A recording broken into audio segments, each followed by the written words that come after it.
This is Leaf Litter Part 1. Thanks for listening. I still see them there, at the edge of the tree line, across the winter-grayed grass. They live outside of my clearing. Their footsteps haunt the leaf litter just beyond my field of view. I hear them moving at night. Their footfall echoes across the hollow. Crunch, crunch, crunch. The sounds cannot be those of a deer. They are too graceful to step in such a way, and from years of trapping, I know there are no larger animals in these woods. Only powerful creatures make noise in the forest. Only those that are unafraid to announce their presence, for they know no rival. This is how I know it is them. This night, I toss and turn. I'm restless and unable to clear the image of these horrible creatures, scratching jealously at my window.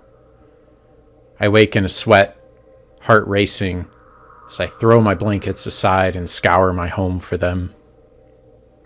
There's not much to search in the single-room cabin. I check the door. I check the dark corners. I check under my bed like a child. Eventually I find it, the source of the noise. A branch rubs against the glass of my only window, pushed back and forth in the windy night. I retreat to my bed and my fitful thoughts. When morning comes, and I tire of pretending to sleep, I pull myself out of bed and dress for the day's task. My clothes are stiff with the grime of weeks of work, and I do not know when I can wash them next. The stream that used to run only a stone's throw away is choked with mud. I dare not venture into the forest to search for another. I spend all my days chopping down trees in the hope of making the clearing wider.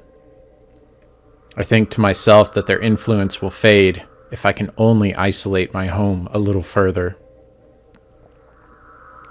I've spent months felling wood, but the tree line will not yield. The clearing has not expanded. The forest has a powerful spirit. I cannot come to grips with the mechanics of it, but certainly what is happening to me does not adhere to the realm of logic. It is magic, or devilry, or some other unnatural force that I do not have a name for. The stack of timber beside my cabin grows in earnest each day. It is a mountain now, after these months spent, and yet each morning when I wake, the forest is just as it was the day before. The trees I cut the previous day have returned, regrown identically from their stumps. Their corpses remain in the ever-growing woodpile beside my home. To know, but not yet accept, that I can effect no change. It is Tuesday, near midday, and that means that she will be approaching my clearing sometime soon. She is cheerful always, even in this constant bitter cold, and I see her now tramping across the dead grass toward me.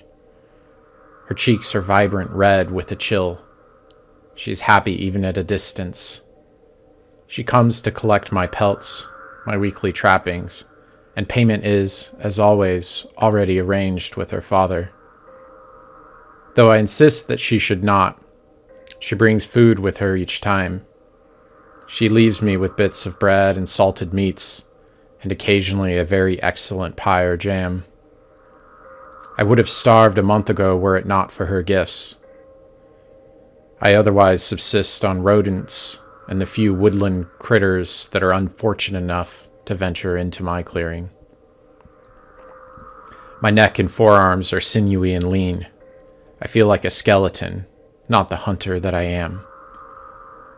There are not many unspoken for men in this region, at least not many with more than their next meal in their heart, and through our weekly encounters, I see that she has set her mind to win me over. I would not say it, but she won me long ago. She is wonderfully kind and strong. I would be joyed to have her, and so I cannot bring myself to push her away. If I had the strength, I would have banished her the moment this awfulness began. I cannot leave her, but nor can I hold her any closer. I fear that she will become ensnared in this dreadful purgatory. I sense that they desire her every bit as strongly as I desire her. They claw and probe at the inside of my heart, and when they find my longing for her, they begin to salivate. I swallow hard.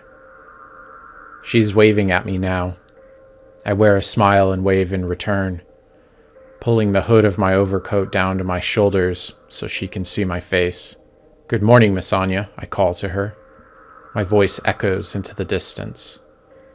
Blackbirds caw and complain of the disturbance and flee their tree to find a more peaceful roost. "Good morning. It is a fine day, isn't it?" she calls back. I wait until she is closer, just a pace between us, and bow genially. She curtsies in return. It is our little routine, the opening act each time we meet. "You have a talent for seeing only fine days," I say.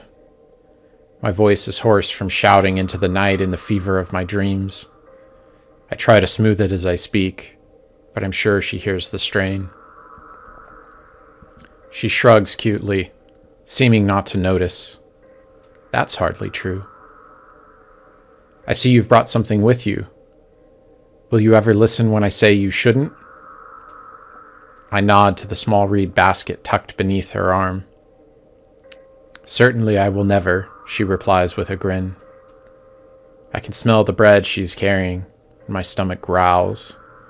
My arms beg to lash out and snatch it. I will not let them. My stomach rumbles again, protesting my conviction. I see her eyes wander to the colossal woodpile beside my cabin. I become self-conscious. My mind squirms and my intestines turn on themselves like worms writhing on the end of hooks. I wonder if she notices how much it has grown since her last visit. How could she not? I watch her pupils expand as she examines it, but she says nothing about it. "I'm afraid I've had no luck of late. My traps are barren," I announce. It is a half-truth. I know why they do not produce, and luck has no part in it. Her smile does not fade. "It is no matter. Take this as an advance. I trust you will find a surplus soon." She holds the basket of bread out to me. Her fingers clutch the handle. I want to yank it free from her and devour it. My hands tremble in anticipation. The grumbling of my insides grows to a roar. Gently, I extend an arm and hook my palm beneath the handle. She uncurls her fingers, and mine tighten in a mirrored dance. I pull the basket in close to my chest. My body throbs. The smell drifts into my nostrils and replaces my conscious thoughts with an animalistic desire. "Well, go on," she says, almost giggling. "I know you want it." Patiently, I tear a chunk free from the loaf, pretending it will not be my only meal in 3 days. I raise it to my mouth, and I chew slowly. The luscious texture of soft bread fills me. Then, for a moment, the sky darkens and a heavy wind blows through my clearing. The trees howl and it whips at my coat. It cuts through my clothes and chills me. I shudder as it runs through my bones and goosebumps prickle my skin. I look in the basket again, but it is not filled with bread. It crawls with insects, and beneath them, I believe it is flesh. I look at Anya, and she is more bird than woman now. She is thin and hunched, and sickly wings extend from her back like burned spires. Her eyes are a rich yellow, and her pupils are vacant. She still smiles, though. I swallow, and as the lump grinds down my dry throat, the world returns to normal. The sun rises into the cold sky, and Anya is beautiful again. I thank her as I rip another chunk of the loaf free, and relish in the comfort of a stomach that is no longer empty. End part 1. Thank you for listening.